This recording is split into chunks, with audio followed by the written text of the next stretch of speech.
What's going on, everybody? Jordan here in the Salon and Beauty Pro Marketing Education Group, back with another amazing interview with Reno and Natasha, who are going to be here dropping some bombs on you guys today. I hope you guys are super excited. When you're here, let us know if you're here on the live, hashtag live. If you're here on the replay, type in hashtag replay. But what's going on, Reno and Natasha? How are you guys doing today? Hi, how are you guys? How are you? What's going on? I'm going to give a little background on you guys, and then we'll hear a little bit more about why you guys are here and what we're going to be talking about today, okay? So just to build some background, so Natasha, you have 4 years of experience in microblading with over 2,000 brows microbladed and over 500 successful students that you've taught with microblading, correct? Yes. Awesome. That's super cool. And so what we're going to be talking about today is you made 5 figures in 30 days when you first started, thanks to you guys kind of having a power partner process.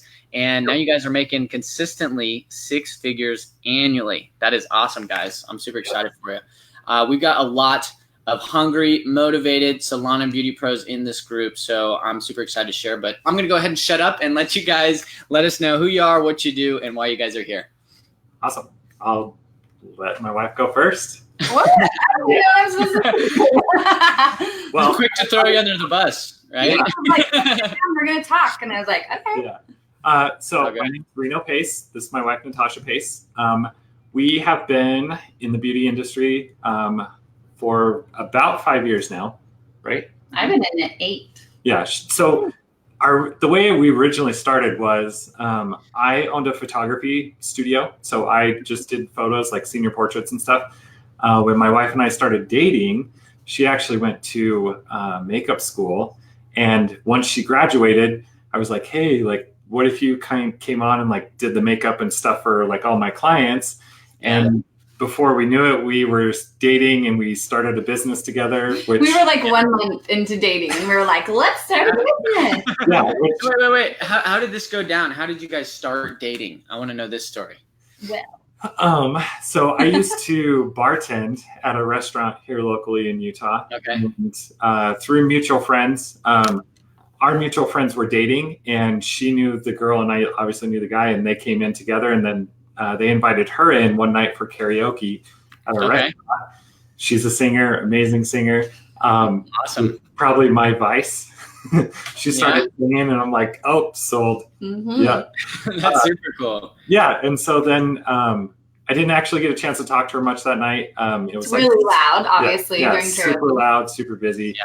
So I just hit up my friend after, and I was like, hey, like, what's that girl's name? Like, what's her story? What's her deal? Like, give me the lowdown on it. And I got her number from my friend, and ever since then, I didn't even have to talk to her. Like, I just got the number. The friend hooked you up. You got a referral, right? Yeah, just like the best referral too. And then ever since then, we've we texted for I think like 2 weeks, like nonstop, before we could actually like make our schedules work. Mm-hmm. And once we actually like met up and hung out, it was pretty much inseparable. Yep.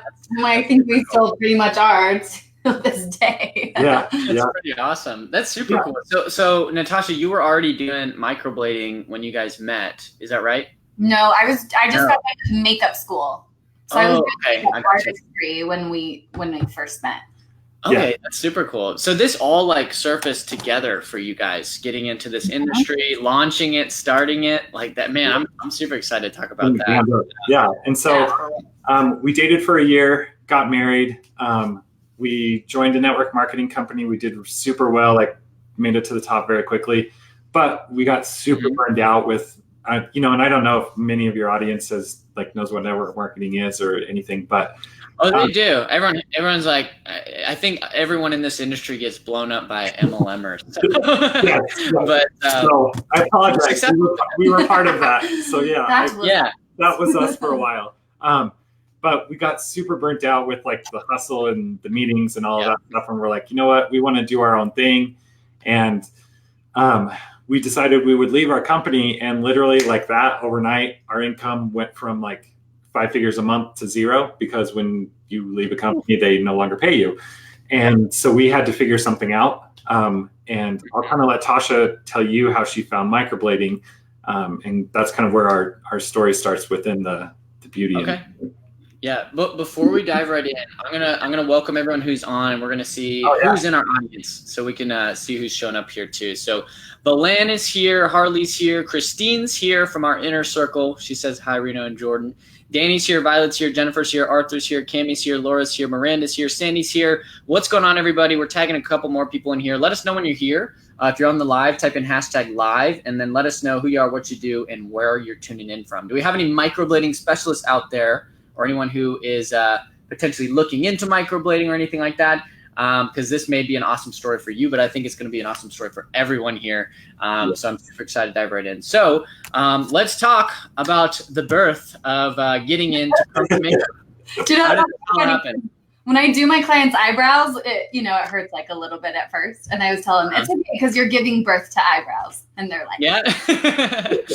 It's always a little bit painful at first, but the end result is beautiful, right? I gotcha. So how did you get into it? Why permanent makeup? So because of makeup, of going to makeup artistry, I have always been good at brows. It's just something that I was good at in makeup school, and my friends would have me shape their eyebrows for them. So we were laying in bed one night and I was scrolling Instagram and a video popped up of microblading, and I was like, this is the coolest thing I have ever seen, because old permanent makeup is done with a machine where it looks more kind of just like that, a solid eyebrow. So seeing the actual hair strokes and how natural it looked, I was like, I have to learn this. So we started talking and we're like, is that something that could work here? In Utah, there's a lot of the LDS culture, so they don't get tattoos. So we thought, like, is that even going to work in Utah? So we had some holdups and things that we weren't sure, but we ended up just being like, well, let's put thousands of dollars on a credit card and see if this works. It sounds like my story. That's crazy. I mean, I think that's, when you're committed to something, you're going to make it work. Like, you just go all in, right? So that's awesome. So when was this? Like, how many years ago? Was this when microblading was first kind of becoming? Yeah, it was popular? September of 2015. Okay, awesome. So September 2015. So that was probably around the time that it was really starting to get more known and get more popular, right? Because when I brought it back to Utah, no one had even heard of it yet. Yeah, because I even noticed, even since we've been in this industry for the past 2 years, when we were getting into it, our first client was a microblading specialist. She was a young 20-year-old in college with us, and I didn't even know what it was at the time. Some dude, of course, right? And so, and I remember just at that time, it was kind of just really kind of blowing up, and that was only a year or two ago. So you got into this really early. Right. So awesome. How did that go? Being that no one really knew about it too much, how did you start things off? How did things go at the beginning? Well, so we learned a lot of social media marketing through our network marketing company. But I also have a master's in marketing and business development. So it was kind of the perfect storm that we didn't know what we needed to make it happen, but it just kind of all fell together and worked. Since then, we have really refined the process and have our process developed a system. Yeah, and developed a system and framework. But a lot of it has been trial and error of okay, this didn't work, this does work. Let's try that. Let's don't do that. That type of thing. But I will say, when she did get started in it, we did have kind of that first mover's advantage because we were one of the only, I think there's only one or two other people here locally that were doing it. Yeah. But nobody was marketing it the way that we knew how to market it and really, reach the clientele that we knew how to reach through the platforms and the stuff we'll kind of go over here shortly and, kind of talk. I'm super excited to talk about that. Yeah, absolutely. Yeah.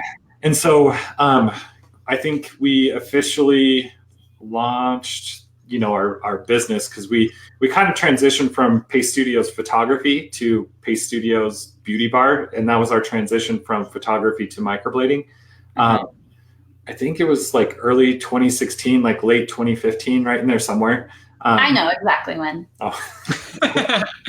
Well, when was it then, Natasha? It was January. Because I practiced all through the holidays to really refine. So I took the training in September, and then through the holidays really practiced my skills. So then in January, in December, we built up like the branding and our name and getting all of that. But January is when we're like, we are going to push this hard and really push for clients and make this happen. Yeah. Okay. Awesome. And then I do remember in that first 30 days, because of the marketing we put forth, we hit, I think it was just over 10K in that first month, in the first 30 days. And during that process, she was booked out 4 months in advance. So, I mean, she was already booked all the way through May. Yeah, that was crazy. First 30 days. So you make 10K the first month that Natasha's doing Browse in the business, right? And then after that, you booked out 4 months in advance. Yeah. We got to figure out what the hell you did, right? All right. Well, who wants to know how they, in the first 30 days, built their microblading clientele up, booked 4 months in advance, and made 10K the first month? Who wants to know about that? Give us some hearts, give us some likes. I'm going to read a couple comments, and then we're going to dive into our bullet points today, okay? Yeah. So let's see who we got here. Sandy says hi. Danny says hi. Christine sends me some dancing emojis. Laura said she just got microbladed. Awesome, Laura. How was your experience? Let us know. Yeah, I want to hear about it. Absolutely. Sandy's here live. She said an esthetician and manager at a dermatology office at Day Spa, 20 years in the field in Leavitt, New Jersey. Awesome, Sandy. Glad you're here. Liz is here. Cammy's here. Kiara's here. Nikki's here. Rupa's here. Deb is here. Shundra says hello. What's going on, everybody? Again, when you're here, let us know you're here on the live. Katie says me. She's here. Let us know what you guys do for work, so that we can cater this to you. And if you have any questions about building your business, building your clientele, increasing your income, let us know so we can do a little bit of a Q&A at the end as well. But let's go ahead and dive right in. How the heck do you grow your clientele from scratch to doing 10K per month and booking out 4 months in advance? What the heck did you do? So to basically hit on the first bullet point that is kind of on the listing for it is we focused on one platform. We knew going out there we weren't going to do Facebook and Instagram and YouTube and Twitter and Pinterest. Like, we knew that was just too overwhelming. Like, it was only us two doing it, mainly me, because obviously she's working on clients. So I'm kind of doing the other stuff that needs to be done. So we found where our target market was. We found out where they were hanging out, where we could get in front of the most of them as quickly as possible. And that one platform was Instagram. Okay. Well, time out real quick. How did you find out who your target market was, and how did you figure that out and where they were hanging out? Because Reno's a genius when it comes to that. Yeah. That's one of Reno's specialties in his marketing company is figuring out people's exact target market. So I was very lucky that his brain knew how to do all that. Yeah. So a lot of the... Pick your brain then, Reno. I know. Yeah. Tell us. Ask the questions. So a lot of it was research, which is kind of the boring part of marketing, is like you go into Facebook groups, you go into Instagram feeds, you look at hashtags, you look at like interaction and engagement. There's a lot of these little like nuances and triggers that you learn as you have done it over time. And I just noticed, like, looking at photos, looking at, like I said, Facebook groups and Instagram posts, that Instagram was getting more interaction and engagement from potential, clients and customers. And because I know in our area, which again, this is very area specific, because I know like Utah, they're very fashion forward and very like beauty oriented. So they are very concerned with looks. And so that's why a lot of beauty industries do really well here, like hair extensions, eyelash extensions, all that does really well here. Yeah, there's tons of those companies. Yeah. And so I know our target market was a little bit on the lower age demographic. So we've kind of narrowed it down now. It's like 25 to 34 is like our key demographic. I don't try to market to older people, and I don't try to market to younger people. I stick within that 9-year range.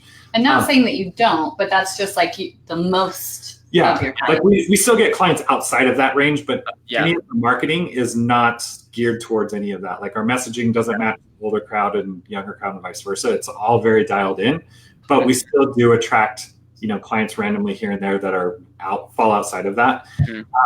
But knowing that age range, and this was actually talking to her little sister, because she is younger and was going through high school. I knew that, and through college at that point, I knew that demographic was mostly hanging out on Instagram. And a lot of it was Snapchat too, but I didn't understand Snapchat. So I was like, well, I'm going to go to Snapchat because I don't know it. So let's just do Instagram because I know it. I think there's also like, if you pick up your phone and you're looking for like a fashionable outfit, the first thing I go to is Pinterest, and I try to find an outfit. If I need to ask a question about one of my kids, I'm going to go to Facebook. If I want to find a hairstylist, I'm going to go to Instagram, because it's almost like you can showcase your portfolio on Instagram. That's exactly what it is. So if you're looking for something like that, that's where people go. And we were like, that is why we're going to use Instagram. Yeah. And we did have a lot with the way that she found microblading was on Instagram. It's very image oriented. Obviously the way they lay it out is image and then, description last. Mm-hmm. So we knew that being in the beauty industry, like that's what a lot of clients focus on, is like, what does it look like? They don't really care a lot about the other stuff. It's just like, what does my hair look like? What do the eyelash extensions look like? That type of thing. And Instagram just fit that perfectly. So putting all those key factors together, I was like, Instagram's the way that you just got to do it. And that's the one platform we focused on. I stayed away from Facebook, all the others, and just like really dialed into Instagram. And then it was applying a lot of hashtag strategy. And I know that sounds kind of cliche, but it really, that's like what it is. Mm-hmm. And really focusing on interaction and engagement. A lot of what we do is not like tactics that are just fly by night. Like a lot of the strategies we do are just time tested, and it's based on working within the platform and how the platform was designed to be used. So if you think about, like, social media was all designed about just connecting with friends. And so we want to use the platform within those parameters to essentially like hack the algorithm and just use it to the advantage so that our profile gets boosted. We're showing people like, hey, we're a real person. That's where like all the branding comes in. Yeah. And just really leveraging like liking and commenting and really interacting with, your followers and the people that are, commenting and stuff on your photos and everything. Right. Awesome. So you guys kind of did a little bit of research, figuring out in your market, in your area, who's going to be the best fit to start being the good clients to grow this business. And you said, what was the age range? We had a question. What was the age range that you found? 25 to 34 is like our bread and butter. Specific. How do you choose 25 to 34? How do you like make those? So the way that we figured that out is if you set your Instagram profile to a business profile, you can actually go into the insights. So it's under your settings. If you go up to the settings, you can go to insights, and you can actually start seeing the location, the age demographic, gender, time of day of week of all these people, of all of your followers, and how they're interacting with your profile. And we noticed very shortly that like 25 to 34 was just like awesome, 3, 4, 5 times above all the other age ranges. Yeah. And it did take a couple of days, which, like she said, that's kind of what we did in January, was like just post content, like see who was following us. And that's where we were like, okay, we know our age demographic now. Right. And in February, when we were like, okay, let's like book you out. Wrong month. December. January was when we booked. You got the times all wrong right now. I don't want it to be incorrect. I'm sorry. Yeah. Hey, you know the time frame. He knows the demographics. Yeah, he knows all that. Yeah. That's why you're the power partner team, right? I feel like I should have Katie here because she's like we're the same way. But I love that. So Instagram told you who your ideal audience should be based on who is interacting. Could you walk through that process one more time for those that are watching? Kind of know what to do to go look at that if they can. Yeah. So the way that the insights work on Instagram is you have to have a business profile. So make sure you go to settings, and you'll see down at the bottom, you'll scroll down at the bottom. It'll say switch to business account. Mm-hmm. And the way that data is collected is from that point forward. So if you go and you do it today, it's not going to backtrack and say like who interacted with your content yesterday or last week. It's only going to go from that point forward. So just know if you switch it today, give it about a week to collect data, because that's what you need. before you really start like analyzing and trying to say, hey, I'm going to switch this or switch that. So we looked at the data, and I just read the data, and it's like, hey, these are the type of people that are interacting. Obviously, it was very women dominated. We actually live about 45 minutes south of Salt Lake City, but Salt Lake City was like our key area, which is surprising. Yeah. We actually have majority of our clients drive almost an hour to see us. So it's not even in our city that we're popular. It's in the bigger city, which is great. And so we noticed the city that they were traveling from. We then figured out the age demographic. And so putting all that together, we're like, hey, the content we need to put out, the brand that we need to kind of represent and what we need to attract our ideal client, we need to appeal to women who are 25 to 34, who are obviously very fashion and beauty forward. And so that's how we kind of gauge what type of content we're going to put out, the branding, the images, that type of thing. I love it. Yeah. Like that's so important too, that, when you are marketing or posting on social media or creating content or even doing pictures and stuff like that, like if you know that in mind, who your ideal client, ideal target audience is, you're speaking to them through all of your marketing, but it doesn't mean you can't take on anyone else as a client. It just means that this is like Facebook and Instagram or wherever you're looking, it's telling me who's looking at my content. So I want to create content that is going to speak to them, right? And if anyone else can get great, but I want to speak to the people who are more than likely going to see it in my area, right?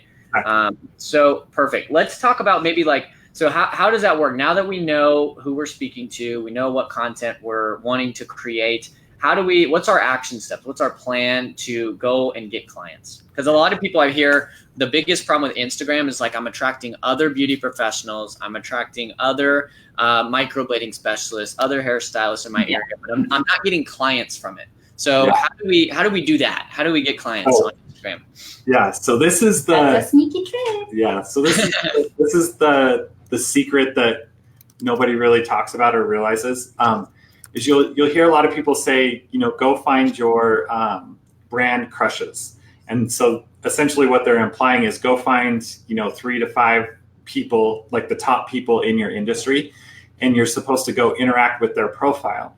But if you think about that, the way the algorithm works is if you are doing that, Instagram/Facebook, because this is for all platforms. Obviously, this is very directed to Instagram, but they all essentially work very similar. If you go do that, the Instagram algorithm is noticing that you're going and you're interacting and you're engaging with all these beauty professional profiles. So what it's going to do is it's actually going to show your profile to other beauty professionals. So you're interacting and you're engaging with the completely wrong type of audience. But the algorithm doesn't know that because that's what you are telling it to do. So the easiest way that you can even test this is go find like a random industry like fitness, or if you're a guy, like go search like baby diapers or something like on Facebook or Instagram. And I'd probably within like the next a lot of family buildings. Yeah. And like, it's just a perfect example to test it, to be like, okay, that's really like what's going on. So if you think about, I'm always interacting with, like Behind the Chair and Cosmoprof and like all of these beauty brands, that's like Instagram's only going to show your profile and like promote you to people that are also following those brands, which if you think about it, are also other like beauty professionals, which is not your client. Like your clients. Yeah. Yeah. So we have to think about like who really is your target client. For us, it's obviously women 25 to 34. So usually mommy. Yeah. So like you think about moms. So you want to go find mom profiles, like other mom accounts. Like you can think even a little bit broader and go look at like other beauty professional accounts, but not within your industry. So for like us, it was like eyelash extensions, but we don't interact with the business page. We go interact with the people that are commenting and liking on their photos, because those are most likely the people that are interested in beauty services as well. And so then you think a little bit broader. So it's like, okay, women who are typically moms, and moms are very common in our area in that age demographic. I know some areas of the country are different. So again, this is very specific to us, but the concept applies, nationwide. You just have to kind of adjust it a little bit. But then you think a little bit broader, and it's like, okay, what are women between 25 and 34 also interested in? Then you can go look at fashion brands, like fashion clothing, like clothing brands, accessory brands. If there's a which usually are like boutiques in the area. Yeah, that's what I was about to say. It's not like huge brands. It's local boutiques, because we want to find locals, not a chick in California, because she might fly out, but not usually. I gotcha. That's actually like it's so interesting, because like we do a lot of Facebook strategies and Instagram as well. But no matter what platform you're using, I think it's generally the same thing. Find where your ideal clients would be hanging out or spending their time or interacting, and go put yourself there and tell these platforms that that's where you're spending your time, so that you can get more surrounded into this area and be part of that group, right? Because it's all, at the end of the day, like, I mean, it's networking online, right? Like, we're trying to build our network online because we have a local business. So we do business with people locally. So we got to get connected with local businesses and people who interact with those businesses. So I love that. So what's the next step that, I'm going to go, am I commenting here? Am I like hashtagging, tagging places in my area? How do I get my somewhat of a presence? Tell Instagram that, hey, this is who I'm looking to target. This is who I'm looking to get in front of. So that's where like the hashtag strategies come in. So you are finding, like she said, like local boutiques, local influencers that have your following. And then you are going and you are commenting and you are liking and following those user accounts. Speaking of Instagram. We practice what we preach. There we go. Gotta make sure you get content for what you're doing. And so we go and we interact with them. And it's not just a follow.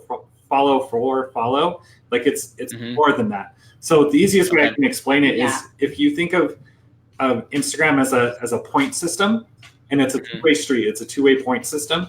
So for every like you get, think of it as like a point. Every comment, say, is like 5 points, and like shares and DMs are like 10 points.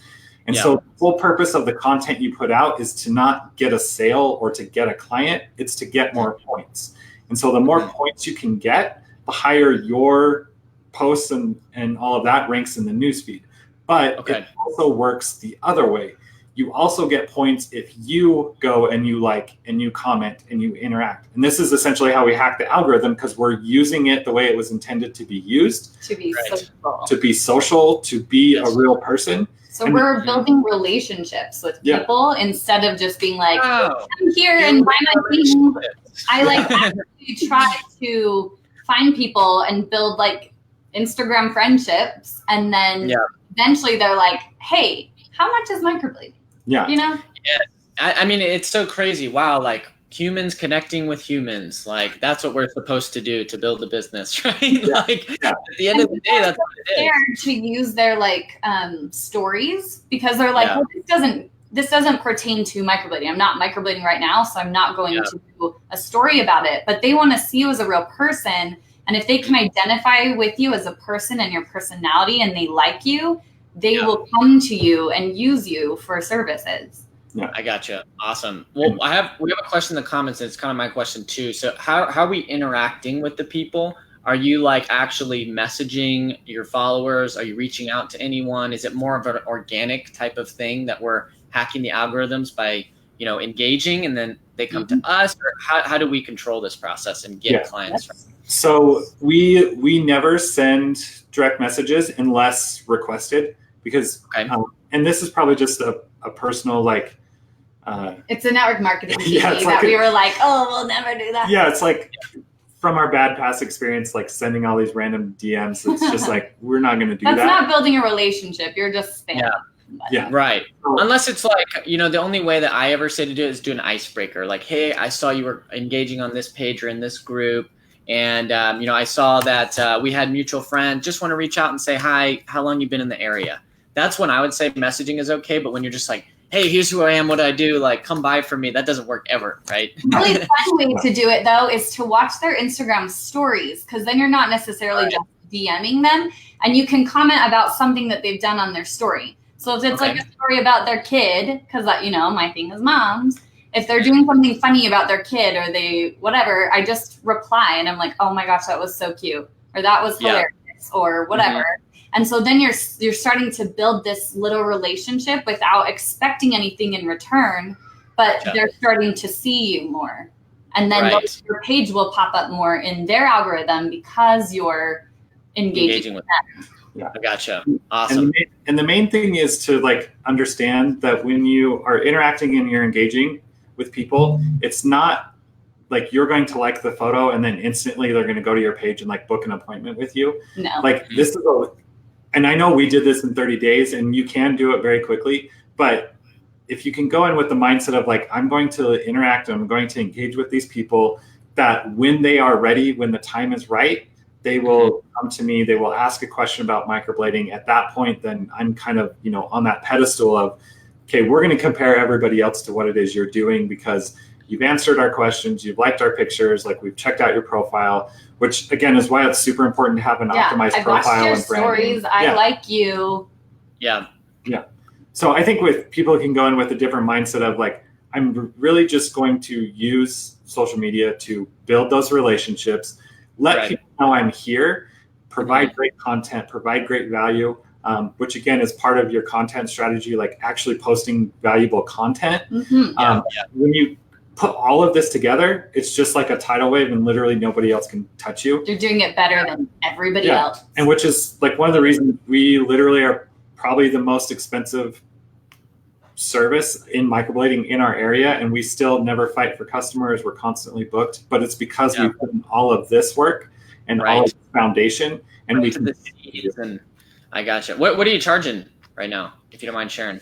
We charge $500, which includes the touch up as well, which is part of our pricing strategy. Most people in Utah probably charge $350. So yeah, and so like I know every area is different. Like in like New York, you can charge like $2,500. Right. Not here. Yeah. But that's awesome that you guys are charging the highest price, and it just goes to show that like sometimes like, and I think this is a big misconception in this industry, is it's price is never really the issue. It's the value, the human connection, who they're doing business with, and all of that. And so what you're doing here, sounds like you're planting as many seeds as you can. You're engaging in your local community. You're using your hashtagging properly with local businesses, boutiques, and stuff like that to tell the algorithms that like, hey, I'm in this marketplace. Like, I want to get connected with other people in this marketplace, and this is what I do. The only question I have is basically like, how do we avoid like this being all over the place? All my time's consumed scrolling my feeds and looking for opportunities to get myself out there. How can I control this? Like, is there a daily action plan, or like I'm going on Instagram an hour or 2 hours a day and I'm doing this, this, and this? How do you like have like, actionable steps for this without getting like overwhelmed in the getting lost in the social media? All of us, right? 5 hours later, you're like, what just happened? Yeah. I didn't get any clients either, right? Yeah. So the way that we did it when we first started is Instagram has like a interaction threshold. Essentially, it's like how many photos you can like and comment and follow and all that stuff. Which is nice because then it like cuts you off and then you can't do it any longer. So when we first started, I set an alarm. It was on the hour, every hour. I would go and I would do 100 interactions, whether that be liking, commenting, following. It was just 100 total. And at first it probably took like 10 minutes because it was just like getting in the flow of like how my process was going to work. But after probably the first day, it literally took like 3 to 5 minutes, and then you were done. And I'd go about the day of like what I needed to do. Then my alarm would go off again at the hour, and I would go in again and I would do 100 interactions / 100 engagements. And so for probably the first week, maybe even 2 weeks, like it was every hour on the hour that I was awake. He was religious with it. That is amazing. It's all about structure and consistency too. Like I feel like if you would have tried to do it all at once, you probably got distracted, not gotten your intended results, and probably throw your phone against the wall because you're not making any money. You're just spending the time on social media, right? I just realized when we started, Instagram didn't have Instagram Live or Stories yet. So it was just posting on pictures. So now that you can actually interact with stories and lives and show people your real personality, it's actually a lot easier. Yeah. Awesome. I love that strategy because like that's kind of similar a little bit to some of the things that Katie and I do, where it's like consistent. I've got my daily action plan that I'm going to knock out. I'll block out maybe an hour to do it, but I'm doing it every single day. You're doing like 3 to 5 minutes. Maybe it starts off at 10 minutes or 15 minutes. Yeah. On the hour, it's something I'm doing. I'm getting a reminder on my phone to go do it.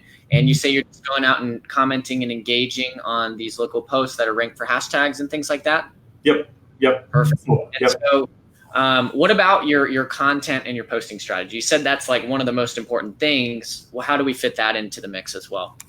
Our content calendar helps a lot. So we developed a content calendar of like what works best for us. We've tested not only like theme and like filters on your images and such, but how we post, like what we post. What works really well for us, you can go check it out. It's just Pesuyo's Beauty Bar on Instagram. What works really well is a before and after, and then a kind of like a random post, and then another before and after, and then a random post. And we try to show our personality through the random post as much as possible. And the reason that we do that is because that's where it shows Tasha's personality, which is where our clients really fall in love with what we do. It's not what I do, but it's them coming in and seeing Tasha and like having the experience that they have with her when they're in the studio. But we know that random content works because we can look on our insights on Instagram, and you can see where like the most, like what posts of yours are actually getting the interaction and the engagement. And it's always our before and afters. But I've coached so many people on Instagram and how to use it that I've gone to profiles that all they do is before and afters, and their engagement is super low. They never get likes or comments because it comes across that that's all they're ever doing is like, hey, here's my service, this is what I do, buy from me. Hey, here's my service, this is what I do, buy from me. Like it's not aligned with the reality side, like the behind the scenes look, like it's 100% like completely in line with like what we've noticed and what we train and what we teach too. Is like, the before and after is great. The client result is everything. The testimonial is everything. But what makes you? What makes you different? What's the experience someone's getting when they come to you? And how can you put that out there in a way that makes you, more attractive to your ideal client, right? Exactly. And so you're kind of mixing in the client before and after, the client results, the client testimonials with maybe like a video of you inside your studio or with the client or something like that. What kind of content are you doing? More videos, more stories? How does this usually look? I use stories a lot now. I feel like people watch stories a lot on Instagram. But like, like on Mother's Day, posting a picture with the family, or like your birthday, or, things like holidays you want to also talk about, show some of your personal life so they can see you as a person and not just a business that's trying to get their money. Exactly. I say this all the time. People do business with people. People don't do business with your before and after. They don't do business with your Instagram account. They don't do business with anybody but you, right? And so like they do care about those before and afters because that's what they're looking for. They do want that, but they also care more about you. Yeah. Because you're the one sticking a needle next to their eye, right? I'm going to cut your face open. Right. That's awesome. So tell me, like, just briefly, what does this content calendar look like? Like, how do you organize this? How do you create a content calendar? What does that look like? So we both have different personalities of how this is done. She's very like pen and paper, draw out a calendar, write out what you're going to do. Mine is very like digital, like Excel spreadsheet type of thing. So honestly, the best answer is to use whatever you're actually going to use. So like if you are pen and paper, like print out a calendar, write it down, but just having that plan and having that out there and something that you can look at, and then you basically have to like teach yourself to follow it, because that's really the most important thing, is just being consistent. But just using whatever it is that you're going to use and is the easiest and most convenient for you is the best way to put that together. And then we kind of alter the way that we post. Like I said, we do a lot of before and afters, but it's every other one. We then do a lot of like personal posts just to show her personality. Our educational posts.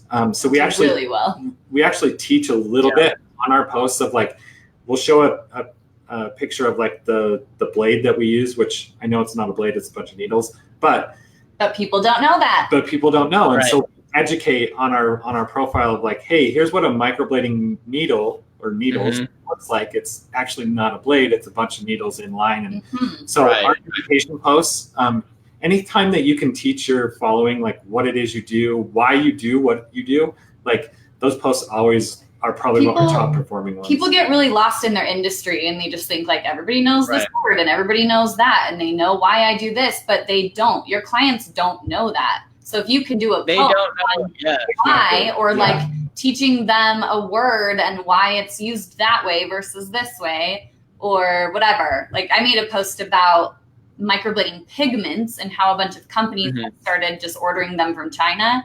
And I had like 3 clients come to me and be like, I came to you specifically because you taught me about pigments and I knew that you used good ones. Yeah. And that's amazing. So you're mixing in some education in here. You're mixing in some the reality feel and the before and after. So you kind of know what types of posts you're going to post. And do you post like a certain amount per day? Is that like kind of good? Or? In the beginning, at first, like, I know it's hard to post every day. Like I get it. We don't do it now, but on our account, we've reached that 10,000 plus following. So there's certain levels of followers. Like once you reach those on Instagram, you can do things a little differently. But when we first started, it was twice a day. It was twice a day. Based on our insights, we knew exactly what time to post. So we would set an alarm. I think it was 9 a.m. and 9 p.m. Yes. Every day. Every day. So we would post at those times because our goal, again, was to get as many points as we could. And we knew all of our followers were on our profile either at 9 a.m. or 9 p.m. And so we would post those 2 times. As our account grew, we dwindled back to once a day. And now we utilize stories much more because, again, stories weren't available when we first started. But stories are kind of where things have moved to. So we don't post as much content on our profile, but we do leverage the stories at a much deeper level than we used to. So I love that. Thank you for sharing. That's, I think, very valuable. If anyone in the comments has any questions on that, please let us know. Get them in the Q&A. We do have one question from Julie Wilson here. Do you plan a theme per day or per week? Or is it more just like I'm creating these types of posts like at these times each day? I guess the question was, do I plan a theme? You shook your head no, right? So I mean, you could if you wanted to. That just, for me, seems like a lot to try to do. I try kind of overthinking it almost, right? Yeah. I try to create my content like a week or so in advance so that I've got it there to post. So usually what you're seeing is like happened a while ago, but you don't know that, Not so much a theme. It's more of like we have like 5 types of posts. Of like lifestyle posts or educational posts or a before and after or inspiration or something like that. So it's a type of post versus a theme for posts. Yep, 100%. That's like literally the same type of stuff we talk about. I think it's like usually like story post, educational posts, like results posts, a couple other things in there too. Testimonials. So, right. So just scattering that out. Maybe like, do you plan it per month? Do you plan it like each week? This is what I'm going to do per week. How do you like organize that so it's not like overwhelming and hectic? Per month is what I found to be like easiest for me when I do it. I know she does it on a more week to week basis. So on our microblading one, she's doing it week to week. Like on our other business profiles, I'm doing it like month to month. So again, it's just like whatever's the most convenient for you and like sitting down and just planning that out. If that's only a week for you, then like, great, just stick to that week and then do it. But then just make sure like on Sunday, Saturday of next week that you do it again for another week. So gotcha. Just whatever's going to be the easiest for you to do is the most important way to do it. Yeah, just plan it out once a month so you can just, get in and go get it done, right? Yep. And it doesn't have to like freeze you out either. Sometimes people think like, today I'm supposed to post this, but I had this really cool thing happen and I really want to post about that. Well, then shift that to some other day and post about this cool thing that happened today. Or if you have just something you want to talk about that day that's on your mind that you really want to post, then do that. It doesn't have to stay in line with all this either. Yeah. Right. Like, absolutely. The content calendar is more of like an outline, a framework, an outline, like make it super fluid, like move stuff around. Like she said, if something comes up, like talk about that and move whatever that topic was supposed to be for that day to another day. Yeah. I think the moral of the story too is like, don't overthink it. Like, just if you're getting content out there, it's better than what's the That's exactly right. I wanting to be perfect, and I'm like, it doesn't have to be perfect. It just has to get out there. Because then you don't post anything, right? And like, what's the point? Like, you don't make like any money thinking about what you're going to post tomorrow. Like, you make money when you post stuff, and then you get the activity afterwards, right? So it's really whoever takes the most action wins at this point.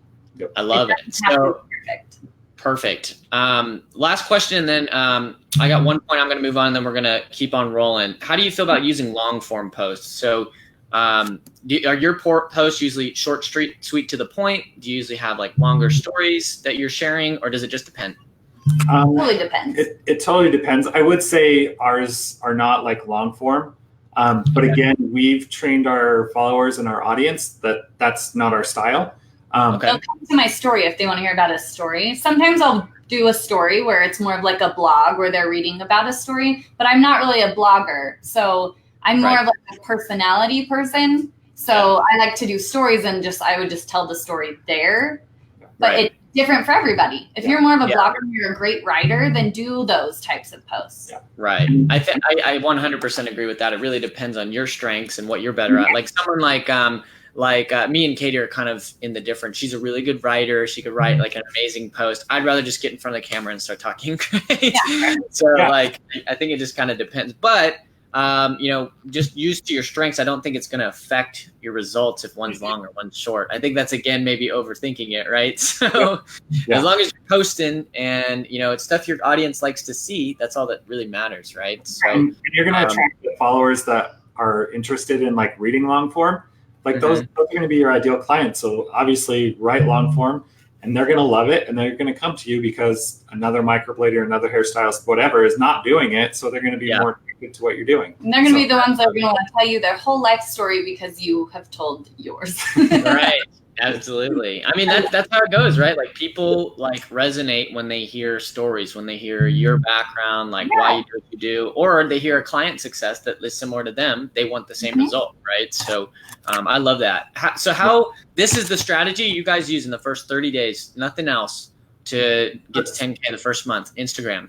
And this is honestly all we still do on Instagram. Like I have a marketing agency. I know how to do ads, all of that. I don't run Instagram ads. I love to hear that. Yeah. Because here's what I hear all the time is like, I'm barely even getting any clients right now, but I'm thinking about advertising. It's like, no, like if you're not getting any clients right now, like you need to make the money to advertise. You need to go get yourself out there online or offline. Just go meet some freaking people, get a business a little bit built or something that's running for you organically, and then look into advertising, right? Like everyone wants to just skip to advertising, but we've been talking about this a lot. It's mainly advertising gets to the point when you're so busy, like you want that consistent space filling that you don't have to work for, but you should never stop the organic side and everything, right?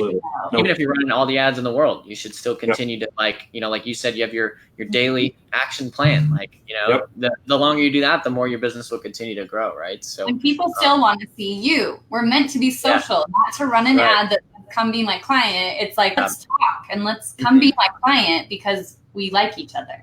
Exactly. 100%. It's human relationships. People do business with people, right? I love it. So let's kind of hit these next bullet points. So we spent a lot of time on that because I think there was definitely I definitely want to hear how you guys are doing. I really appreciate the transparency as well. If you guys are getting some value from this in the comments, give us some hearts, give us some likes, and let us know if you got any questions as well. Your son, YouTuber.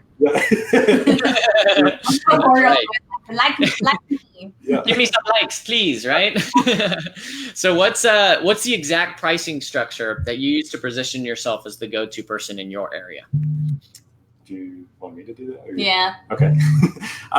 So I'm actually going to check on our baby really quick. Yeah. Our babysitter canceled on us, so he's up there. So our 2-year-old is watching our 1-year-old. So when we first started, we noticed that the other two people in our area, the way they priced their service was they priced the initial service and then they priced the touch-up. And when I did my research, I kind of went a little like spy, and I would call them up and I'd be like, hey, I'm interested in getting microblading for my wife. Can you tell me how your pricing works, all of that. And so I noticed when they started explaining it, they were like, oh, it is $300 for the initial service, and then we wait 6 weeks, and then you need to come back, and it's $150 for that. And I noticed, I'm like, okay, that's telling me like I need to spend more money after I've already spent some money with you. Right.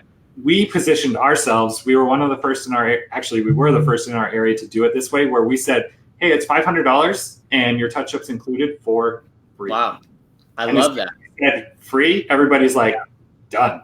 And it's like added value, right? Because then they don't have to think about it. They don't have to worry about it. And like, it's just, I'm getting my result guaranteed pretty much, right? Yeah. And I don't have to worry about any hidden costs and things like that, right? And the thing that we noticed was when you would charge for the touch-up as like an additional service, a lot of times, like we've taught, again, over 500 students. Some students don't listen to us and they go price it the way they think they should price it, which is separate. But after talking to them, they've come back and they're like, my clients aren't coming back for their touch-ups. They're having awful results because they're not getting the touch-up. Right. And so we noticed, like, once you do the initial service, some clients are like, I don't want to spend another $150 or $100. And so now you have brows out there that are not complete. And it's basically your business card walking around on somebody's face, and it's not your best work.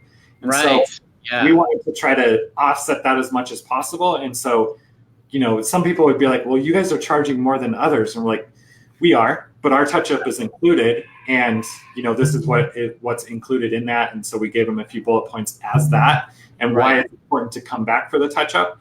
And now essentially we've already priced in the touch-up with our initial service. So we're not losing money on that. And we have, our clients' retention is better. Our business card is out there on their faces at a much better, result. And that's what we did to price ourselves that way. I actually really like that, because now that person's guaranteed to come back that second time almost, right? And so now they're more committed to you. Now they're more likely to give you a referral. Now they're more likely to have that second opportunity for, I don't know if you have like a next step for your client as well, but it gets them guaranteed that second visit with you, right? Yeah, exactly. And we noticed that when they would come back. I love that. I'm trying to get my real quick so I can pull up some comments. Oh, sorry, you're lagging out a little bit. I don't know if it's me or you. I don't know. Am I still there? Am I good? Barely. I don't know if it's still working or not. I can hear you just like cutting in and out. Okay. Props to doing this live as usual, right? All right. Software always works. Hopefully it starts working here in a second. Just give it some time to catch.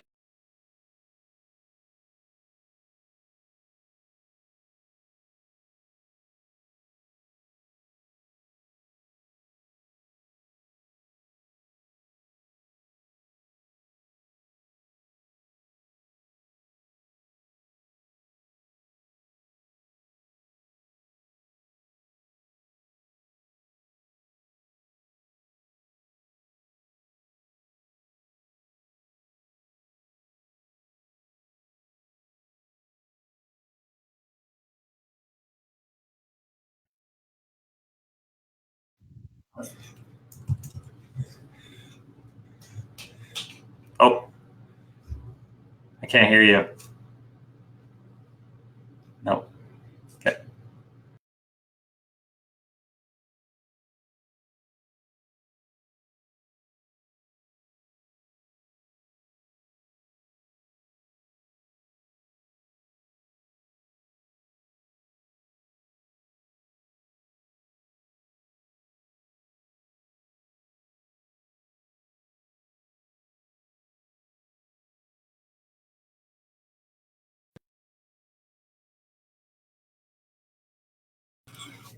Can you hear me?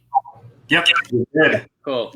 I love this software and platform. It always does this to me every single time. So you just got to weather through one of my storms. It literally happened. I did an interview earlier with Jeff today, and the same thing happened. So no worries. But we're talking about the benefits of using this pricing structure.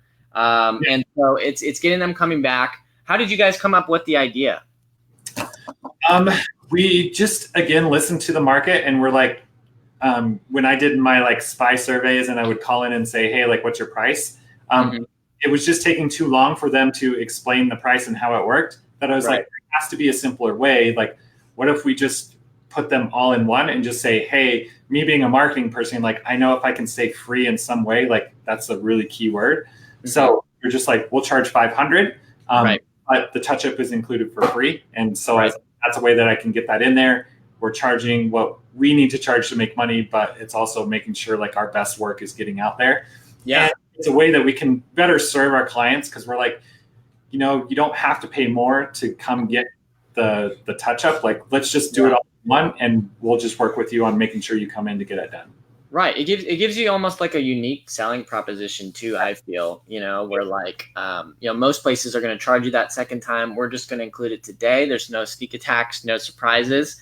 We're going to make sure you walk home feeling amazing after your first visit today, and we're guaranteeing your touch up. If anything goes wrong, we'll make sure it gets fixed or it's better. Right. I love that. That's amazing. What I'm going to do is hit this last bullet point, which is your top secret thing that you did that no one else was doing to totally wow your clients. And Natasha, I think, is back. We just can't see her. It's hanging out with your little boy there, right? There she is. But what's the top secret thing that you did to wow your clients? So the one thing that we did is we really focused on our client experience. So when our clients would come in, hey, sorry, you're gonna give us some tips too. She's just gonna scream at you, actually. No worries. All right, can you hear me? Yeah. Okay. We're just trading up the baby. No worries. I'm ready to hear the top secret. I know it's the perfect time too to be like, and hold on. It's all good. I think everyone understands. Give us some hearts if you got some kids at home too. Right. You know how it goes working from home. Like it's like you try to plan for a babysitter and then they cancel and you're like, oh, whatever. Hey, okay. We make it work. Yes. So the thing we really focused on was our client experience. And what I mean by that is I hired a business coach a while ago, paid him a bunch of money, talking about customer experiences and how we can leverage that to better improve our service. And the thing he taught me was, if you can stimulate all 5 senses in some form within your business to your clients when they visit you, the better retention and the memory they're going to have of you and your service. Okay. And not only does that help improve client retention and their image of you, but if they ever experience those same stimulations outside of in your studio or in your salon or wherever they're at, that will trigger a memory and bring like you back up within their mind and their memory. And so it's kind of this really cool psychological, like, he was super into science. I'm like, I don't care how that works. Like, just tell me what I need to do and how I can implement it. So what we did was, we make sure that all of our branding, like on our profile, matches our studio. So that way, when somebody walks into our studio, they literally feel like what they've seen on Instagram on their profile is like what our studio looks like same colors, same images, branding, all of that is very cohesive. Because the worst thing you can do is have somebody walk in and be like, I'm scared to walk in this door. Like, this is not what I was expecting. Because now you have to overcome like poor expectations to try to then deliver a better client experience. Right. But then we also had a candle or incense burning, and it was a certain smell that, like, obviously Tasha really liked that she could handle smelling all day, but it was very unique, not a common one that you could just find anywhere. Okay. Obviously, microblading, you can't have food in there. So when clients would leave, we'd make sure to give them mints, and it was a certain flavor of mint that, again, if they ever taste it again, like, they'll be like, oh, I remember when I had that. Like, it was that studio type of thing. I love this. Yeah. Yeah. We made sure to play a certain playlist. So every time the client comes in, like, we're playing a certain type of music. Again, it's something that Tasha enjoys to listen to because she's there all day. So it's something she can handle listening to all day. Right. But again, it's a very structured sound of what is going on within the studio. And then obviously, like, filling is very relevant to microblading because it's going to be somewhat painful. So we have to do all of that stuff to kind of overcome that pain. But we make sure when they leave, this is one thing that I don't know a lot of microbladers that did in the beginning. I do know a lot do it now, but we give them a little gift bag. It has our like our aftercare instructions. It has a business card, and then mints, and then aftercare serum and stuff that we use. One thing that we did, I'll just kind of drop this hint really quick to really help build our referrals, was on the back of our business card, we had a slot that had their name. And so we wrote our client's name on there. And so we gave them 5 business cards with their name already written on it. And we say, hey, if you give these out and somebody brings them back, we'll refund you your service. And so that was kind of how we built our referral process and system. I love that. I was trying to keep track, make sure you have all the 5 senses here. So I'm going to recap what you just said. So you're targeting all their senses, so it makes it more memorable, more unique, and more likely for them to come in and just have a wow experience, right? And so the visuals, basically like site, everything's very correlated. You said everything's in line with your branding, so that they know anything that they see from you, or when they come in, it's all in line with your brand, right? Exactly. And that goes in like the price point too. Like we're charging one of the highest here in our area. So like Tasha, she has her I don't know, like outfit that she wears. Like it's it's not just like jeans and a t-shirt. Like it's very black. It's very professional. Everything looks a little bit higher end because again, we are charging a little bit more. So we want to make sure that awesome. And so that's kind of like the sight sense, and then you're doing then incense smell that's a little bit unique to trigger the sense of smell, right? And so that's always there every time someone walks in. And then you talked about the taste. So you're basically giving them like a mint that's unique. So where do you find these mints, these magical mints? I think she found it was some like off natural brand. There's something a little bit unique. Yeah, just like at the grocery store. It's just not like you like buy at the checkout stand, like on the aisle, like on the bottom. I feel you. So that's sight. We talked about the smell and then the taste, and then you're also doing what was the last 2? Remind me. Music.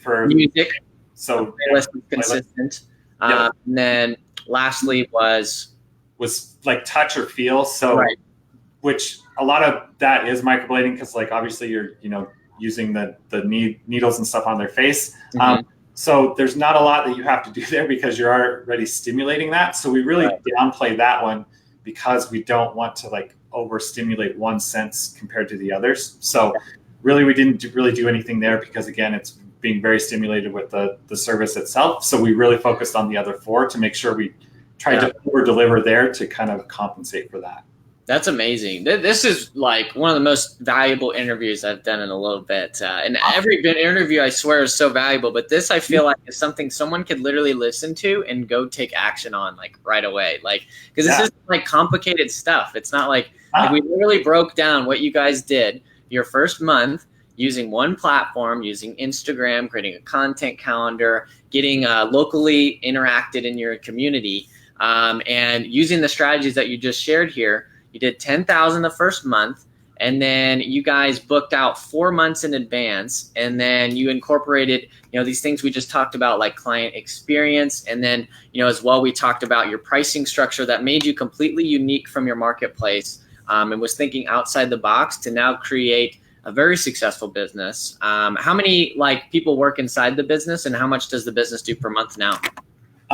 So at one point we had 4 microblading techs that worked along with Tasha. Okay. But when she got pregnant with our second son, which is the baby that's going crazy out there right now, she became really exhausted, like trying to manage all of them and, be pregnant and everything. So we actually downsized about a year ago to only her and her studio. So now it's just her and her clients. And then we have our education side where we actually teach other microbladers microblading as well. And we teach them kind of our whole system of Instagram marketing, and all of that's included in that. But I think right now with just her alone, she again is working 1 day a week and only 1 day a week. And it's like 6 hours a day. And I think it's 6,000 to 7,000 a month. And it's just her on that one thing. So if we opened up more days, like we could easily fill those because she's already booked out, in advance as it is. She just doesn't want to work that much anymore. So Amazing. Yeah. So right now, like you guys are transitioning more into like the education, and that's growing the business pretty strongly. And things are going great from what it sounds like, man. Yeah. That's awesome. Thank you. So if you guys got some value from this, I know I did. This is stuff like I could take action on. Literally anyone who's watching this could go and use the strategies we just shared. So as we're coming up to a wrap, I think what we may do, if Reno, you're okay with this, I think that we could do a little giveaway to our audience that maybe you and I could potentially work on creating a little cheat sheet, documenting everything we just went through. Pretty simple step-by-step, just how you can do it, maybe with some screenshots and things like that, for how someone else could use this to implement and provide value to their own business and things like that. So if you guys would be interested in getting a cheat sheet that Reno and I potentially put together for you, I'm going to create a hashtag for tonight. I'm going to get a little bit creative with it since Natasha is out with the baby. So I'm just going to do the hashtag Pace Family. We'll just do that for the hashtag. Hashtag Pace Family. If you want the cheat sheet for today, you want kind of a recap, and then potentially Reno or I will be reaching out to a couple people in the comments. And if you're a microblading specialist or you're just looking for some business help as well, we may do a couple 5 to 10 minute messenger or chat conversations and things like that. Perfect. As long as you're comfortable with doing that, right? Yep, I'm good. Sounds good to me. Perfect. So type in hashtag Pace Family right now, and we're going to get into the Q&A. And I know you guys probably have to run. We're a little bit running slow on time thanks to our technical difficulties. But I'm going to read the comments that I have. Some of them disappeared on my phone. Let's see. What do you say when a consult client books and then they cancel? What do you do with cancellations, basically? So we use Square, and Square Appointments is how we manage our appointment book. And we make them put down their card to hold their appointment. Okay. And as long as they cancel 24 hours or more in advance, then we don't charge them. If they cancel less than 24 hours, it's a 25% fee. So, we're charging $125 if they cancel within a day. But if they do cancel, we always follow up and just reach out and like, hey, we saw that you canceled. We understand life comes up, stuff happens. When can we get you back in at, what does your schedule look like? What's the best fit for you? So it's just a very simple conversation. Like, don't overthink it. Just say, hey, I know things happen. Let's get you back in. Like, what's the next day that works best for you? And then we just that way. Awesome. So you're collecting the card info like on the call, just letting them know you have a cancellation policy, but you're cool with them as long as they let you know they have a reschedule within 24 hours. Well, actually, we no longer take appointments over the phone. If somebody calls, we will, but we really push them to our website and then just say, hey, click the book now button. And the really cool thing with Square Appointments is they give you a appointment like link where people can see your availability and they can pick the day that works best for them. We found it works best sending people to something like that. I know there's other appointment softwares out there. So again, whatever works for you, like use it. But sending them to a link is much faster, easier, and more convenient for your clients than trying to schedule it over the phone and being like, sorry, Saturday doesn't work. How about Tuesday? No, Tuesday doesn't work. How about Thursday? Like, it just is faster and easier. So. And what are you guys doing with your online bookings? What do you use? So it's called Square Appointments. Okay. You're just using Square Appointments. Yep. I believe now it's free if you only have like 1 or 2 techs or users. And then you're only charged with Square when you swipe a card. So like you're not out any money. It's been super convenient. They've always been really good with us. So yeah. Awesome. We got a ton of hashtag Pace families in here. So we may have to do a little class or something together. I know you and I are going to be doing some work together, picking your brain and seeing how we can even, work together and get the word out there to grow both of our businesses. But we may be able to put on a little class or something together based on all this, because you're getting a ton of engagement here. If you guys love this, again, give us some hearts, give us some likes. Some of the comments, since there's so many coming in, all your questions are disappearing. So if you have any other questions, just make sure to reach out in the comments after this, and Reno and I will try to hit you back and comment back if you have any questions. Jackie asked, like, even for a consult in those, when it revolves to like the cancellation and stuff like that, are you like, how does that work? Are you getting them to book their consultation first, or how does your online booking work? Do they book straight to the appointment, or is it consult? Yeah, so straight to the appointment. Tasha, again, I know she's a little bit kind of unique because she's been doing it so long. She can do the consult and everything that she needs to do within that 2-hour window of our appointment. Obviously, if you have clients that are a little concerned, we do have a consult option that they can come in. It's like a half-hour window that we block out, and they can actually sit and meet with Tasha, and they can utilize that. And then what we do is we charge for that, but then that consult price that we charge, I think it's like 20 or $50, then is applied to their appointment. So they really aren't out any money. But we notice that there are some people, because again, we're in Utah, some people are hesitant on like the tattoo aspect of it. So that was just a way that we could make people feel more comfortable with what it is they were considering doing. And very few people actually ever use the consult. They just come in and get it done. So Natasha just dropped in the comments, "What's up, guys?" She's just hanging out right there. That's funny. I can hear kids running up the hall. Yeah. Well, we'll let you guys go here in a second. Last question I had was, what like website builder do you use? And I'm kind of curious on that. Do you like get more traffic coming from your website? Is it from your Instagram? Do you use funnels for your advertising? What's working for you? So obviously Instagram profile is kind of where we make our stand and where everybody kind of knows us for through Instagram. But that link does go to our website that I built, but it is built on ClickFunnels. It is a very simple funnel. You can build that on like Squarespace or Wix or any of those. I'm just really efficient with ClickFunnels. I know it super well. Yeah, that's what we use. Yeah, and it just worked really well. There are a few others I'm considering moving to, but at the moment, like the price that you pay for like what it can do, like you just can't beat it at the moment. So I think we do right now is on ClickFunnels. Perfect. Awesome. Well, thank you guys so much for taking the time out, especially with little baby at home. You guys are working from home, staying busy. So I really appreciate this. Again, if anyone in the comments here enjoyed this, give us some likes, give us some hearts, give a big thank you to the Pace family, and give us a nice hashtag Pace family below so we can reach out to you, because Reno and I are going to be working on some fun stuff, potentially putting together a cheat sheet, maybe even a class. You don't know. You won't know unless you type in hashtag Pace family. But some exciting stuff. And thank you guys so much. Before we go, is there anything that you guys wanted to share with us? Any way that people can get more access to you, ask you guys any questions, or reach out to you? So Facebook or Instagram. Obviously, a lot of this was Instagram. So Instagram is a great place. Facebook is super easy. You can drop a message to us. We're pretty responsive. If you are interested in microblading, we have a course. Again, Tasha's taught over 500 students, has been hired by multiple companies to come train for them. So we have a ton of stuff that we do. All the marketing that I talked about, like we actually teach in our course so that our students are prepared to do what we do and actually be successful at it. So if you have any questions about that, marketing in general, happy to answer those and point any of you in the right direction.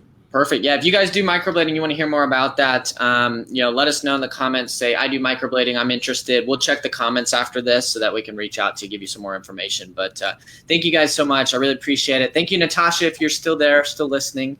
And thank you, Reno, for taking the time out. But we'll let you guys go. Hope everyone enjoyed this. Everyone have an awesome night, and we'll talk to you guys soon. Thanks so much, guys. Appreciate it. Have a good night.